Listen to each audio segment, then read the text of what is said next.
Halo sahabat Cici Tales, bagaimana keadaan kalian hari ini? Cici selalu mendoakan agar kalian dalam keadaan sehat ya. Siapkan headset, cemilan, dan mantapkan posisi rebahan kalian ya. Karena kali ini kita bakal melanjutkan cerita Fate the Wing Saga Season 2 yang dirilis pada tahun 2022.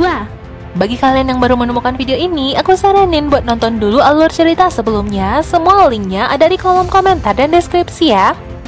Apakah sihir Beatrix dihisap oleh makhluk itu dan membuat dirinya tidak lagi memiliki kekuatan peri? Apakah benar yang diucapkan oleh Ibu Rosalind kalau peri yang kekuatannya sudah dihisap oleh Scraper bakal mati? Lalu bagaimanakah nantinya mereka bakal menghadapi penyihir darah? Penasaran dengan kelanjutannya? Simak videonya sampai habis ya!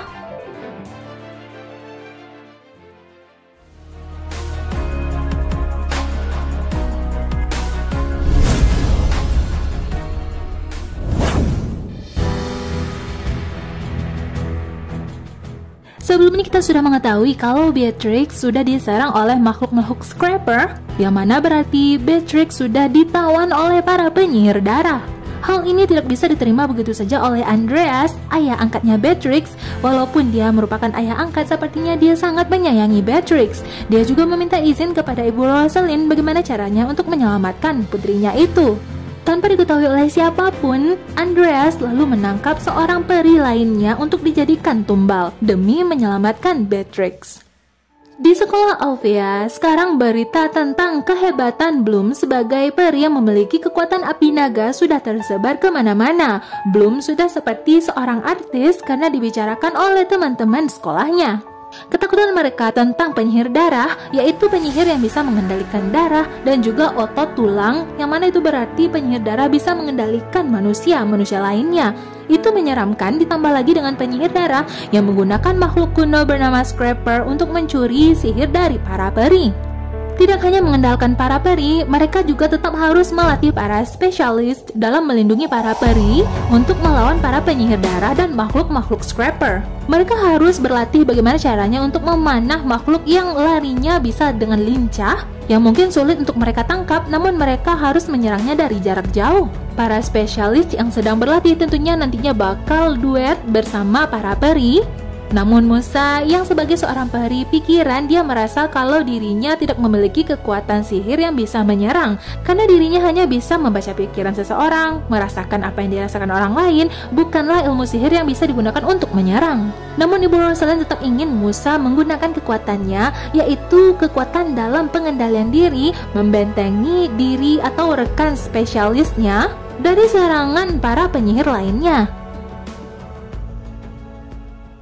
Stella berusaha menghubungi Beatrix karena akhir-akhir ini dia belum melihatnya. Stella sepertinya tidak tahu kalau Beatrix sudah ditawan oleh penyihir darah. Bloom dan Ibu Rosalind juga kembali membicarakan tentang bagaimana mereka mengalahkan para penyihir darah. Bloom memang menggebu-gebu dengan kekuatan yang dia miliki, namun kekuatan sihir tersebut saja tidaklah cukup. Ibu Rosalind pun mengungkapkan tentang Beatrix yang diculik dan itu membuat Bloom terkejut. Dan inilah yang menjadi alasan Andreas menangkap peri yang lain untuk dijadikan tumbal sebagai ganti dan agar dirinya bisa menyelamatkan Beatrix. Intinya Andreas ingin Beatrix kembali dan digantikan dengan peri yang baru saja dia bawa. Dikarenakan mereka akhir-akhir ini selalu melakukan kegiatan yang membuat mereka lelah dan juga teror-teror yang membuat mereka stres, mereka akhirnya memutuskan untuk sekali-sekali refreshing. Mereka pun menggunakan waktu pada malam itu untuk pergi ke sebuah pub, menikmati waktu bersama teman-teman peri dan spesialis. Di sini juga ada Sebastian yang berbicara dengan Bloom tentang penyihir darah yang mungkin saja mereka tidak begitu mengenali penyihir darah yang berada di sekitar mereka. Penyihir darah bisa saja menyusup di lingkungan mereka. Sebastian hanya menceritakan semua hal ini kepada Bloom dan tetap menyuruh Bloom untuk menikmati masa remajanya bersama teman-teman. Sarah mengetahui kalau sepupunya yaitu Flora sedang didekati oleh Riven. Sarah juga sedikit banyaknya tahu tentang Riven ini bagaimana aslinya, dan dia meminta Riven jangan pernah mempermainkan perasaan Flora. Ibu Rosalind lalu berbicara dengan sahabatnya yaitu pimpinan pasukan di Solaria tentang apakah ada penyusup yang datang di acara perjamuan mereka sebelumnya karena Beatrix telah diculik.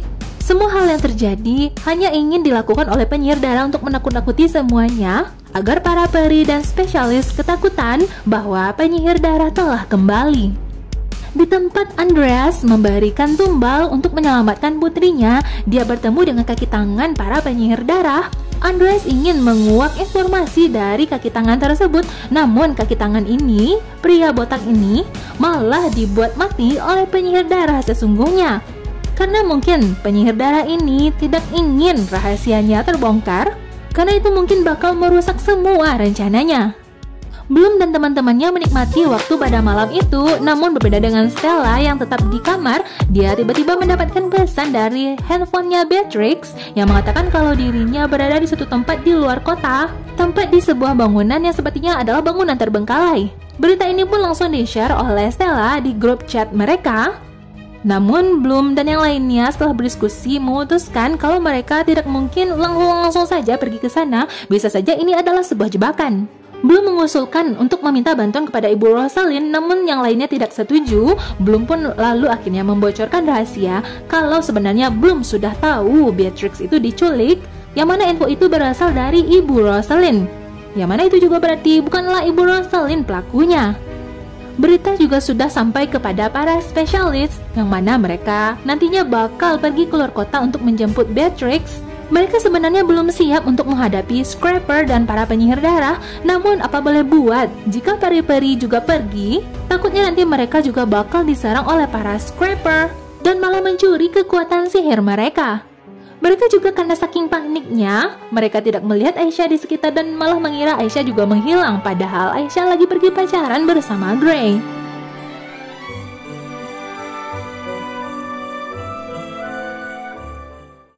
Satu-satunya peri yang datang bersama Sky dan Riven adalah Musa. Berkemungkinan Musa ingin mengeluarkan kekuatannya dalam melindungi pikiran mereka untuk menghindari serangan para penyihir darah. Selain untuk melindungi pikiran, sihir Musa digunakan untuk mencari di mana keberadaan seseorang, karena dia bisa merasakan hawa, pikiran, dan juga perasaan orang-orang di sekitarnya.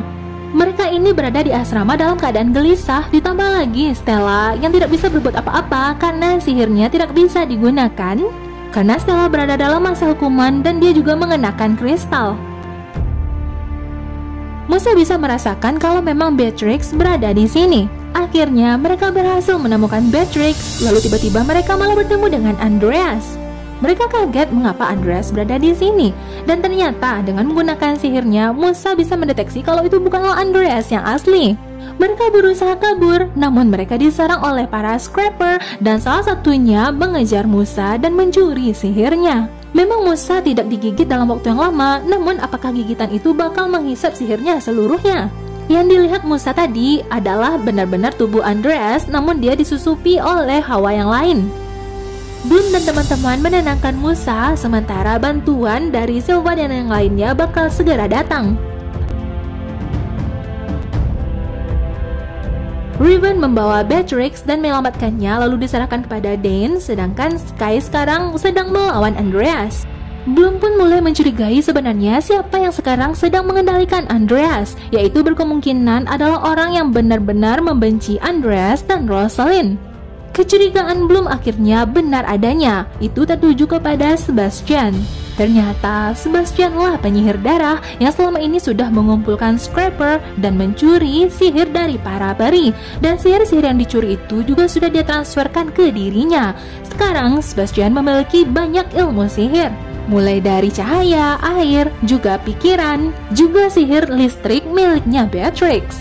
Walaupun belum memamerkan kekuatannya dan ingin menakuti Sebastian, namun Sebastian tidaklah merasa takut dan merasa direndahkan. Dia sudah mengetahui banyak tentang Bloom. Bahkan dia juga mengetahui tentang orang tua Bloom sebenarnya yang selama ini dicari-cari oleh Bloom.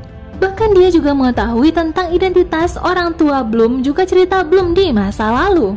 Intinya, Sebastian ingin Bloom bergabung dengan dirinya. Sebagai gantinya, Sebastian nantinya bakal mengungkapkan semuanya, kisah masa lalu Bloom dan juga siapa orang tua Bloom yang sebenarnya. Bloom tidak memberikan jawaban, namun Bloom yang pergi seorang diri dicurigai oleh sahabatnya dan datanglah Aisyah menolong, namun Sebastian sudah kabur duluan. Di sekolah Alfea, Ibu Roslyn juga kembali mengaktifkan jam malam, menyuruh semua murid untuk kembali ke kamar mereka masing-masing. Setelahnya, Bloom dan Aisyah pun datang melaporkan kepada Ibu Roslyn tentang sebenarnya siapa penyihir darah, yaitu Sebastian. Sebastian bisa saja dengan mudahnya pergi ke dunia utama melewati portal yang berada di tokonya. Sebastian tidak hanya tinggal di Otherworld alias dunia sihir, namun dia juga tinggal di Real World, yaitu di dunia nyata, dunia para manusia yang asli. Beatrix yang sudah diamankan sekarang sudah mendapatkan kesadarannya kembali. Dia pun terkejut dan menangis bahwa dirinya sekarang hanyalah manusia biasa tanpa kekuatan sihir. Tentang sebelumnya, Tara mengkhawatirkan tentang Riven yang mendekati sepupunya Flora, karena dia tahu kalau Riven itu bukan cowok baik-baik.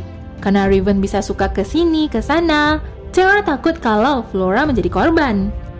Sekembalinya Sky ke sekolah, dia pun menceritakan kepada Bloom tentang pertarungan mereka sebelumnya, yaitu ketika Silva dan Sky melawan Andreas yang sedang kerasukan. Sebastian mengendalikan Andreas dengan amat sangat kuatnya, sampai membuat Andreas terbunuh. Dan jasad Andreas sudah dibawa oleh Silva dan yang lainnya kembali ke sekolah. Sky tidak punya pilihan karena dia melihat ayah kandungnya yaitu Andreas yang sedang kerasukan hendak membunuh Silva. Sky tidak ingin Silva, ayah angkat yang selama ini merawatnya, mati terbunuh begitu saja. Sky tidak memiliki pilihan yang akhirnya berujung membunuh Andreas.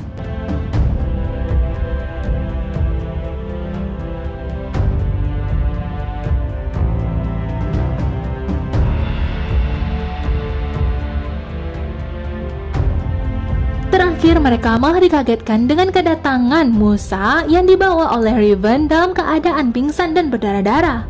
Apakah racun Scrapper yang memasuki tubuhnya bisa menghilangkan kekuatan sihirnya sepenuhnya?